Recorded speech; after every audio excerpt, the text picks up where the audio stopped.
Writing's not an assembly line, and every author is different. And so some are plotters, some are pantsers. If people aren't familiar with that, plotters pretty much outline everything before they start. Pantsers just go with an idea and fly by the seat of their pants. And then there's plantsers, they call it, which is a mix of both.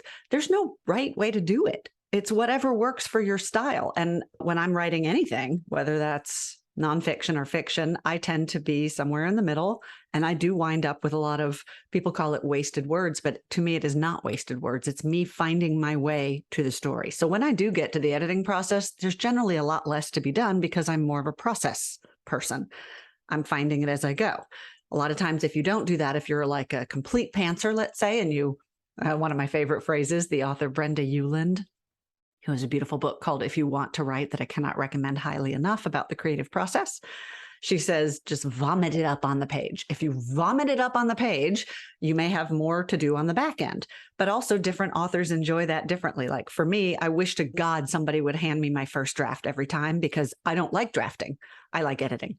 To me, that's where the magic really happens because that's where I can get my intentions on the page. That's where I can fine tune. That's where I can deepen and develop on all these things that were interesting in the, not the abstract, the big picture view that I just vomit up as I'm going. Then I can really mine out the gold from it. So to me, it's among the most satisfying processes there is. I talk to a lot of authors who feel that way, but it doesn't have that wild, reckless, purely artistic, just like right-brained, let's just see what's going to happen next vibe of drafting that some authors do prefer. But they're both, it's hand in glove.